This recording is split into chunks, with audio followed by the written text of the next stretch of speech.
ndabashuje mwese rero inshuti zacu zukurikira Bugufi Mission Cyanama, tubaha ikaze mwese. Uyu munsi rero no munsi tugira ngo tuganire ku ijambo ry'Imana, aho dufite intego ivuga ngo umwana ni umwami, umwana ni umwami.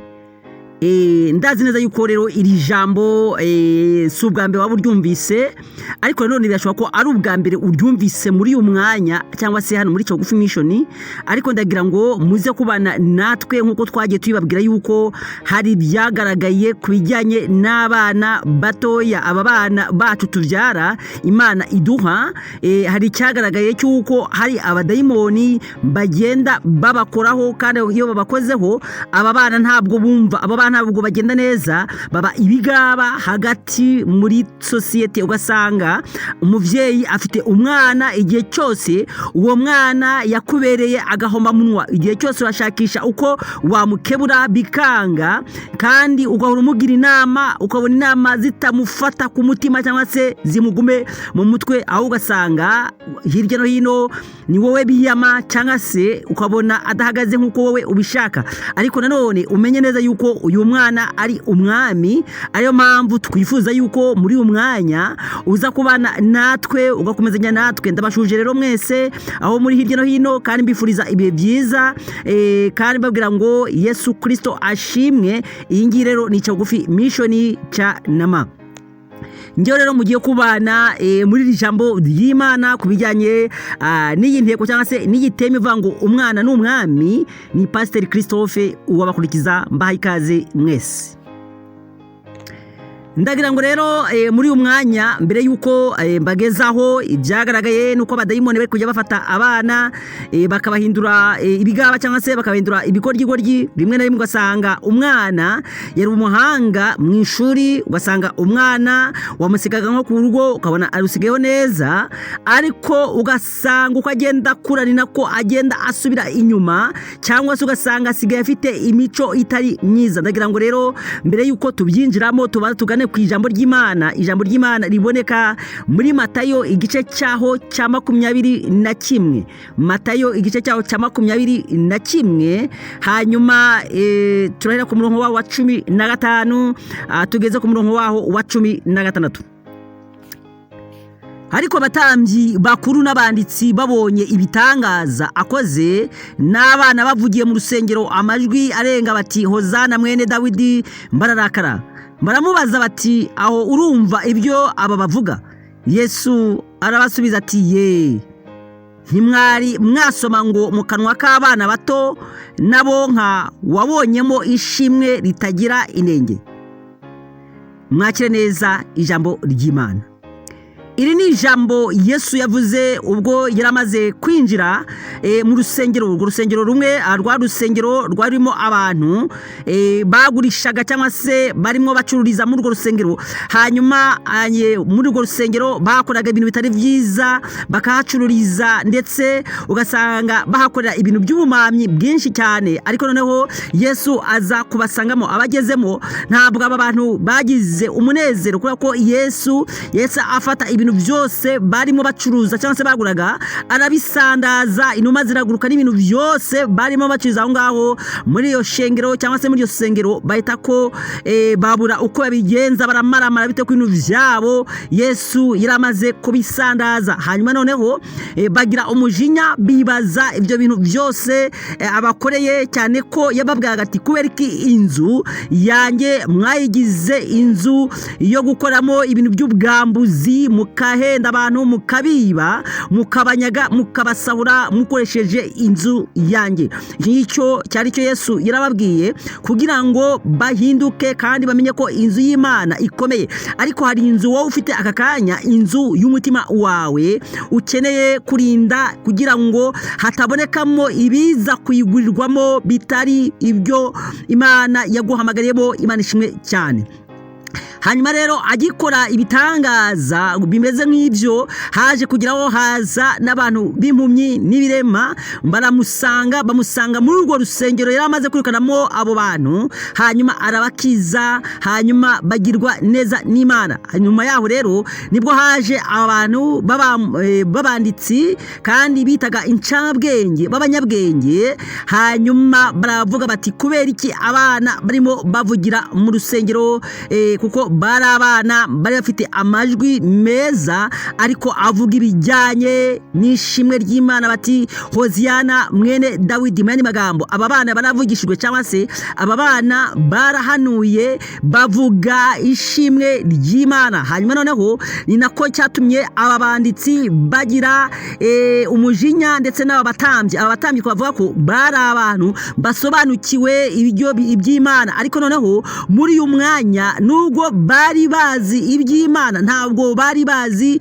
ibyamhemu yera, ntabwo bazi iby'umwuka wera, ntabwo bazi ibya Roho Mutagatifu uko bikora, ntabwo bari babisobanukiwe, bazi ko abantu bafite Roho Mutagatifu ari babandi bakuze mu by'ukuri bagaragara cyane ko ari abantu babashije kumenya Imana. Birashoboka ko nawe hari nako ufata umwana wawe ukabona yuko adakuze, ukamufata nk'umuntu utafite aho ayegera, ariko none umenye neza yuko Imana igimukoreramo mu buryo bumwe cyangwa ubundi kugira ngo yerekane ko ishoboye, ari Imana ikorera hose icyarimwe. Ndagira nkubwire ko tukibwa ijambo rivango umwana n'umwami. Uyu mwana wabyaye wawe ni umwana ukomeye, ni umwana ujya ugutwara mu buryo bwari bwo bwose, cyane cyane abantu bibugenze cyangwa se batwite. Murabizi ukuntu iyo utwite ukuntu ugenda, urabizi ko bimaze no kubyara ukuntu umwana ashobora kurira mu nzira, abantu bakuru bakureba bakagutuka cyangwa se bamwe bakabana gukubita bavuga bati kubera iki urimo ukuriza umwana, ukicara ahantu cyangwa se ukajya ahantu runaka ukira kugira ngo umwakire umwiteho, kugira ngo urebe yuko induru y'abantu yagoyora cyangwa se yashira, bitewe yuko uwo mwana aba ari kurira ariko nanone akagira icyo avuze mu matwi cyangwa se yabamureba bakavuga bati uyu mwana arimo ararengana. Icyo gihe uricara, ni ukuvuga ngo n'umwami nawe ashobora gutegeka uko ushobora kubaho cyangwa se uko wagenda, n'umwana nawe ashobora gutegeka uko wabaho nuko wagenda muri icyo gihe.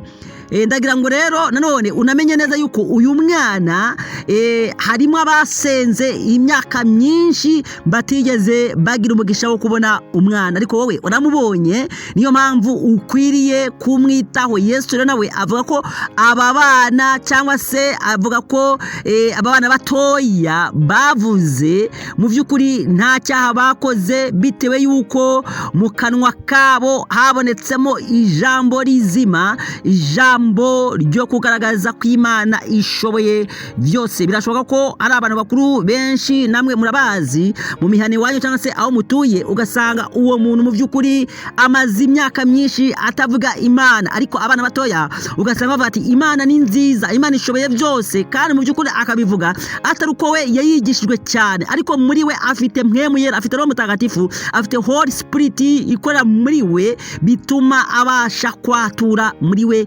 Imana. Kandi none utameze nk'umwana mutoya ntabwo azagera mu bwami bw'Imana. Nk'uko tubisoma muri Luka igice cyaho cya 18 naho tuhasanga ijambo rikomeye ku murongo wa 15 kugeza ku murongo waho wa 17. Reka dusome mu izina rya Yesu Kristo. Nuko bamuzanira abana bato ngo abakoreho, ariko abigishwa babibonye barabacyaha. Maze Yesu arabamagara ati mureke abana bato bansange, ntimubabuze kuko abameze batyo ubwami bw'Imana ari ubwabo. Ndababwira ukuri yuko utemera ubwami bw'Imana nk'umwana muto atazabwinjiramo na hato. Imana tuganze cyane. Iri ni ijambo rikomeye, ni ijambo Yesu yarimo yereka abari bamukikije ndetse harimo abigishwa ndetse n'abandi bamuzaniye abana batoya, ni kuvuga ngo abavyeyi babo ba mama wabo, kuko kera ijambo ry'Imana ryerekana ko umugore ndetse n'abana batabarwaga, ariko muri kano kanya abavyeyi n'ababana nabo ubwabo bari bahawe iteka, bahawe umugisha n'Imana wo kugira ngo bashobore kuzana abana babo, ibibondo vyabo byabo babizanire Yesu kugira ngo abakore ko Imana ishimwe cyane.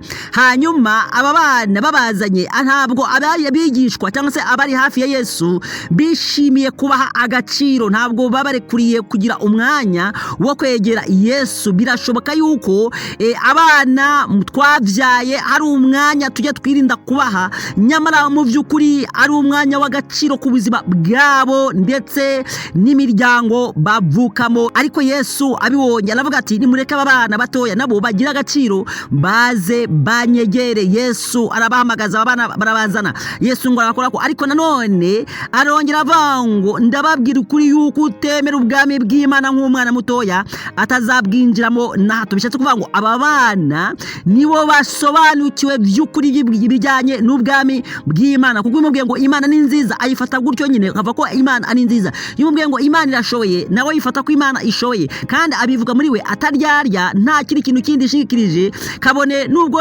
yaba ari mu bibazo yumva ko Imana ishoboye byose. Ni gute twisanze ahantu ho kumva yuko Imana idashoboye byose? Kera twemeraga ko Imana ishoboye byose. Ni ukubera yuko uyu muntu amaze gukura, igihe cyose ahita ko yinjira mu nzira y'icyaha, kuko ubwenge bugenda bwaguka, umuntu arushaho gukura, ni nako na Satani nawe arushaho kumwegera. Bavyeyi, uyu ni umwanya mwiza wo kugira ngo uhe umwana wawe agaciro, umuganirize, umwegere, umusengere. Kandi nanone birababaje cyane kumva uri umugabo ukabyuka ugiye kurondera amahera cyangwa se ugiye gushaka amafaranga kugira ngo utunge urugo rwawe, ariko mu by'ukuri ukabuvyuka ntubone umwanya n'umwe wo kwibuka umwana wawe Imana yaguhaye, wa wundi uruhira icyuya, wa wundi wirukanyira, wa wundi utuma udasinzira, ariko ntubone umwanya wo kuvuga ngo Mana ndagushima kubw'uyu mwana, ndasabye kugira ngo uze kubana nawe mu rugendo rwose arabarimo, naho niba yiga uvuga uti Mana nubwo yiye ku ishuri ubane nawe, kandi umubwenge umwiteho. Nibuze ngusabira umwana wawe umugisha. Kubera iki ugenda udasabiye umwana wawe umugisha? Kuki uri umuvyeyi, uri umumama, ukabyuka ukagenda ugata umwana aho ngaho, ntabwo ushoboye kumusengera ngo umwereke Imana, uvuga uti Imana ndagushimira ko wagize neza kuma umwana. Wibuke neza ko Hana kimara kuvyara yagiye mu rusengero ajya gushima Imana, ariko ndazi ko hari abavyeyi benshi batajya bibuka abana babo kubasengera, ahubwo bakabasengera kubera ko bagize ibibazo, bagize intambara, ariko mu gihe bagize umunezero ntibibuke gusengera abana, ahubwo ugasanga babatereye aho ngaho. Ariko umenye neza yuko ufise urubanza imbere y'Imana, kuko izakubaza icatumye uyu mwana umwirengagiza bene ako kageni. Ndagira ngo rero inshuti zacu nkurikiye iri jambo rivuga ngo umwana ni umwami, umwana arashoboye, umwana ni umwana nyine, kandi umwana icyo yifuje burya gisabwa gukorwa. N'umwami icyo yifuje gisabwa ko gishyirwa mu ngiro cyangwa se mu bikorwa, kigakorwa nk'uko umwami nyine akifuje. N'umwana we burya niko bimeze, nawe icyo yifuje bisaba yuko ukimugenera kandi ukakimuha unezerewe n'umutima mwiza cyane. Hanyuma rero Yesu acemerera aba bana ko bamwegera, yabahaye umugisha. Ndazi neza ko nawe rero urakwiriye guha umwana wawe umugisha, uko abyutse ukamukorako, ukamuganiriza, ukamubwira uti rero ugiye ku ishuri, Imana ibane nawe, Imana igumugisha, Imana ikwiteho, uze kugira ubwenge. Ni byiza ko mutumira abana banyu mu gihe bagiye ku ishuri, mukabamagara mu byumba byanyu, mukamubwira ati bana bacu mugiye ku ishuri, Imana ibane namwe, mukabakorako, bakishimira yuko abavyeyi babaramburiye imigisha kandi babasabiye umugisha ukomeye cyane wo gutuma bagiye kugenda banezerewe. Kubera iki udasabira umwana wawe umugisha, nyamara babandi bakubwira ibitafise umumaro, bitagize nico byakuzanira, betari bya bindi byo kugwa umwana, ugasanga bo ubasabiye umugisha. Kubera iki umwana wawe utabusabira umugisha? Ni byiza ko usabira umwana wawe umugisha, kubera ko umwana ameze nk'izahabu. Inzahabu urabizi ko yiri mu gitaka nta gaciro, wigaragara nk'ibuye kimwe n'indi ryose, ariko izahabu imaze gucishwa mu ruganda cyangwa se bayihinguye usanga isa neza ari agaciro kandi icyo imara kiba kizimbye cyangwa se gihenze cyane ku buryo udashobora kubona uko wabivuga. Izahabu rero ni ikintu gikomeye cyane, umenye ko n'umwana wawe ni izahabu kuko ntabwo uzi icyo ejo azaba aricyo, ntabwo uzi agaciro afite muri sosiyete, ntabwo uzi icyo ashatse kuvuga ejo hazaza ku buzima bwiwe cyangwa se ku buzima bwawe. Ni byiza yuko rero uyu mwana umuha agaciro. Iyi ni Cabugufi Mission Nama. Ndagira ngo rero mbere yuko twinjira mu mwanya wo kugira ngo tubabwire ibyo ibyagaragaye ku bijyanye n'ibiri gukorwa hejuru y'abana bacu, tubanze tubabwire ko iyi ari Cabugufi Mission Nama. Ikindi kandi uhageze ari ubwa mbere ni byiza ko ukora ahanditse subscribe kuri channel yacu. Ikindi kandi ugakora share na comment ugerekanya n'abandi buno butumwa kugira ngo bashe kubageraho, kandi bityo uzabukoze neza, Imana yacu ishimwe cyane. Ikindi kandi ni byiza yuko uramutse unezejwe n'Imana mu mutima wawe, ni byiza yuko waduhamagara kuri nomero 0782277648 cyangwa se abari hanze y'u Rwanda ni byiza ko ukiraho akamenyetso ko guteranya 258 iyi nomero iri no kuri WhatsApp, urashobora kutwandikira kugira ngo nibuze turusheho kugufasha gusenga cyangwa se gusengera umwana wawe ufite ikibazo cyangwa se ufite intambara nk'izo tugiye kubabwira. Reka rero turaza kubabwira n'ibindi dukora muri Cabugufi Mission hagati na none. Reka dukomeze tubabwire ibyagaragaye ku bana, ariko na none mbere ko tubagiraho reka na none munyemerere mbanze nsenge nsaba Imana kugira ngo inshoboze kandi namwe Imana ibashoboze kuza kumva buno butumwa. Mana yacu, Mana nziza, ndagushimye cyane kuko uri Imana, ngushimiye ko ushoboye byose kandi ko umugambi wawe ari mwiza ku buzima bwacu, kandi nzi ko udukunda cyane. Nacyo gituma igihe cyose utwiyereka ukatwereka byinshi bikwiriye Mwami Imana Data twese kuba ari ingirakamaro muri twebwe. Niyo mpamvu aka kanya Data wa twese ngushimiye yuko hari ibyo wagaragaje hagati Mwami Imana muri twe, kandi ukabingaragariza kugira ngo mbashe kubimenyesha abandi bavyeyi babashe kwita ku bana babo. Mwami rero ubwo butumwa bugiye kujya kwimana bantu, reka Mwami Imana bugira umumaro, kandi nanone aba bana Data wa twese waduhaye turabasengeye kugira ngo biteho, ubarinde Satani n'ingabo ze, ubarinde imyuka mibi, kandi ubu butumwa buzagira umumaro wo kubaka Mwami Imana abana bato, kubera yuko ijambo rye tubwira neza yuko abana batoya abameze nkabo abo ngabo bazagwa ubwami bw'Imana. Reka rero natwe tugire imitima myiza nk'iy'abana batoya. Aba bana turabasengerero bagire neza, barambike biganza bo umugisha wabo nanone, kandi ubwo Data wa twese Mwami Imana niba harimo abari kumva Data wa twese iri sengesho, reka rigira icyo rihindura ku buzima bwabo muri uyu mwanya. Urakoze rero Mwami Imana ko ugiye kubana natwe, kandi dusengeye abavyeyi, dusengeye abantu bose bagiye gukurikira ubu butumwa kugira ngo Uwiteka Imana ubashoboze, kandi muri bo bibatera umwete wo kongera guca bugufi imbere yawe no kwita kubo wabahaye. Urakoze rero ko Mwami Imana uhawe icyubahiro kubw'ibyo, kubwa Yesu Kristo umucunguzi wacu, amen. Ndagira ngo rero mube hafi kugira ngo mubashe kumva buno butumwa. Ubwo nari ndimo nsenga, hari icyo naje kubona mbona abana benshi. Abo bana nabonaga ari abana atari bakeya, nabonaga ari abana harimo babana b'impinja, nabonaga babana babandi bamaze kurenga mu gihe cy'impinja, nabonaga harimo n'abana bari mu kigero cy'imyaka ishika nko mu 10, ndetse nabonaga n'abamama batwite. Abo bantu bose uko nabonaga bari imbere yanjye, ariko ako kanya ngiye kubona ndimo ndeba abo bana cyangwa se nabo ba mama batwite, nagiye kubona mbona harimo umuntu uri kugenda ubakoraho. Uwo muntu urimo ubakoraho nagiye kubona mbona agenda arambikaho ikiganza, ariko noneho nza kubaza ngo mbese kubera iki uyu muntu ari kugenda akora kuri aba bana, kandi nkanyabona cya kiganza kiwe kugenda bakozaho harimo ikintu gisa nk'umweru kiri mu kiganza kiwe, kakiri mu kiganza hagati. Icyo kintu gishatse kuvuga iki?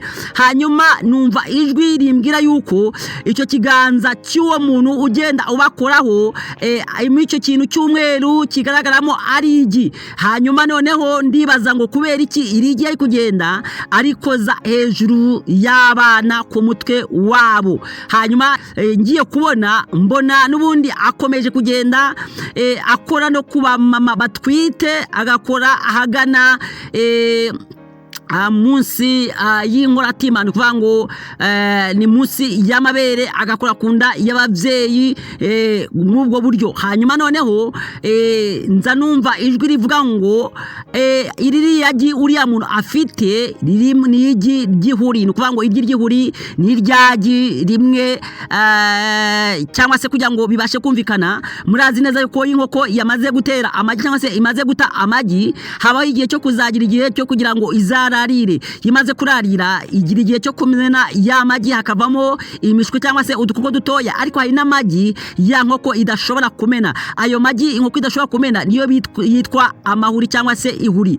Iryo gi nabonaga riri mu kiganza cy'uwo muntu. Iryo gi ngo niryo akoresha akoza ku mutwe w'abana, hanyuma ubwenge bw'abo bana cyangwa se intekerezo zabo zigahinduka ihuri, rikagaragara ko ari ubwenge budasiguritse cyangwa se budatahuritse, ubwenge butameze neza. Ukabona umwana aragenda ariko muri we adashobora kuba yagira icyo yimara mu bijyanye n'imitekerereze. Imacu ituganze cyane. Ndagira ngo mwene data iri jambo uryumve kandi rigutere kwibaza uko umwana wawe arimo yitwara muri iyi minsi. Nuko noneho nabonaga muri cya kiganza cyiwe afite n'akantu kariho amasaro, kandi ako kantu kariho amasaro kari kaboheshejwe ibintu bigaragara nk'imigwegwe cyangwa se nk'imigozi myinshi, ariko nanone wakongera kureba mu rundi ruhande ukabona bimeze nk'ubwoya bw'inyamaswa. Ariko noneho muri ubwo bwoya bw'inyamaswa naje kumva yuko muri iryo jwi numvaga rivuga ngo n'ubwoya bw'inyamaswa yitwa agasamunyiga. Agasamunyiga ni inyamaswa cyangwa se agakoko kanuka cyane, gafite impumuro mbi. Ni ukuvuga ngo iyo gatambutse ahantu wumva kanuka, kabone n'imbwa nubwo yagahiga ishaka kukarya ntishobora kukarya bitewe yuko kanuka cyane. Niyo mpamvu usanga hari abana ngo akenshi ubona mu nzira abavyeyi babo badashobora kubitaho, ugasanga ni umwana utarahiriwe ugendana imyaku, ugendana iminuko, ugendana imikoshi uko agiye. Uwo mwana rero ngo yakuriye muri ubwo buryo ntabwo agira amateka menshi. Nibo babandi ngo bita ngo n'abana ngo babaye ibivume cyangwa se ibicamuke bitewe yuko ibyo byose byabagezeho. Numva noneho ni ibintu biteye ubwoba. Nkomeza kureba n'ubundi nitegereza ngo ndebe iherezo rya wa muntu. Yakomeza kugenda akoraho, agenda akoraho. Muri abo bana bose nabonaga nta numwe atabashije gukoraho. Hanyuma ngiye kubona mbona rero cya kiganza kiragiye. Hanyuma ryajwi ryari ndi hafi, ryamvugiraga hafi, rirambwira ngo ningende mbwira abavyeyi ngo mbafate igihe cyo gusengera abana babo uko bukene uko bwije, mbabibuke kubera yuko Satani afite umugambi nk'uwo nguwo wa rutura cyangwa se umugambi munini cyane wo gutuma abana babibicamo cy'abana ntibumve, abana ntibagende neza, abana bagasubira inyuma mu buryo bw'intekerezo, abana bagasubira inyuma mu bikorwa byabo. Kandi iryo jwi rirambwira ngo ngende mbabwire neza yuko igihe ari ikingiki, kuko Satani arahagurutse kandi abafatiye muri kino gihe akitwa yuko ari iterambere abavyeyi bajarajaye mu bijyanye n'ibyo mwisi byo gushaka amafunguro, byo gushaka ibyo kuha abana, byo gushaka ibyo kuhagurira ibikoresho by'ishuri cyangwa se n'ubundi buzima bwo kubaho kwabo, ariko bakibagirwa ko icyangombwa ari ugusengera ubuzima bwabo n'imibereho yabo kugira ngo babashe kubaho. Kuko ibyo byose uri gushakisha kugira ngo abana babeho ntabwo bishobora kugira agaciro uyu mwana atabanje kuba ariho ubwenyene. Ni byiza yuko rero biha agaciro ukabitaho. Abavyeyi rero mwataye umwanya, abavyeyi ntabwo mukimenya umwanya wo gusengera abana no kubitaho. Ndagusabye kugira ngo umwana wawe umuhe agaciro. Ndagira ngo mubwiye ko rero muri Cyabugufi mission tugira gahunda y'ijambo ry'Imana, ijambo ryo kubohora n'amasengesho ya deliverance, amasengesho atambuka ku wa gatandatu. Ndabizi ko rero abenshi bagiye babona ukazanamo umugisha w'Imana. Ndagusaba kugira ngo nawe we uwa mbere kugira uyakurikirana. Ikindi kandi tugira amakuru ahuriye n'amadini n'amaterero ndetse n'imyemerere, amakuru yizewe. Ikindi kandi muri Cyagufi Mission tugira ikiganiro kitwa ibimera mu buvuzi bw'Imana, aho ubasha kumenya bimwe mu bimera uburyo wabikoresha kugira ngo wikingire uburwayi butandukanye bukuzaho cyangwa se n'ubundi burwayi bwari bwo bwose bwaba bukuriho. Ikindi kandi none tugira n'ikiganiro kitwa sobanukirwa, aho ubasha gusobanukirwa bimwe mu bintu bitandukanye. Muri iyi minsi tugiye kuzajya tubabwira ku bijyanye namwe mu mazina agaragara muri Bibiliya yagiye yitwa abantu nicyo asobanuye. Ikindi kandi tuzanababwira n'ibijyanye na zimwe mu ndirimbo mukunda, indirimbo zo mu gitabo cyo gushimisha Imana cyangwa se igitabo cy'agakiza, mubashe kumenya n'abaziririmbye n'abazihanze ese nabahehe bayafitiye ntumbero gute babikoze. Ndagira ngo rero naho mujye mubana natwe muri Cyagufi Mission nanone tugira kwamamariza abantu. Ndagira ngo rero nshuti yacu nkubwire ngo ni byiza yuko ufata umwanya mwiza wo kwibuka umwana wawe buri gitondo buri mugoroba, ukamwibuka ukamusengera kugira umwanya wo kwicara nawe. Nubwo waba uri umugabo witererana umugore wawe ngo uvuge ngo ibingibi ni by'abagore, ahubwo fata nawe umwanya usengere abana bawe cyangwa ugira n'umwanya wo kwicara nabo ndetse na mama wabo, muganire ku buzima bwabo, hanyuma muri za muguro zabo utanga uri kubaganiriza uze no gufata umwanya wo gusenga unabasengere cyane cyane, kandi ubasengere ubakozeho urambike ibiganza byawe ubatureho umugisha. Nicyo ngusabye, nicyo nkwingingiye. Ndagusaba wowe ugeze kuri channel cyangwa se wumva bino biganiro byacu cyangwa ijambo, nyabuneka ndakwinginze, niba uri umunyabwenge, niba uzi ubwenge, niba warahamagawe n'Imana, niba nta mwagugira nta nzigo, oherereza abandi kino kiganiro kugira ngo kibagereho. Mbabarira ndagusabye kugira ngo kigere ku bandi, turokora abana benshi, turokora ababyeyi benshi. Imana izaguha umugisha kubw'ibyo uzabukoze. Reka rero nanone mbabwire ngo abakoze subscribe nabo ndabashimiye cyane, kuko nimwe mudutera intege zo gutuma ibiganiro tubikora, mwebwe mudutera intege zo gutuma tubasha gutuma buno butumwa butambuka. Wa mwanya wanyu mukora kandi mukadusengera, bya bindi mukora nicyo bibyara ibingibi turimo tubabwira, bibyara ino migisha, bibyara uyu mwanya mwiza turonka kandi twawuronswa nuko mudutera intege. Reka rero mbashimire cyane kandi mbabwira ngo Imana ikomeze kubana namwe, ibagire neza muri uyu mwanya kandi ibahe kugira ngo mwibuke ibyo yababikije kandi yabahaye. Yari Pastor Christophe uwabakurikiza. Reka mbashimire cyane mbabwira ngo Uwiteka abane namwe, abagire neza nakagaruka ndi wabishatse. Shalom shalom, bye bye.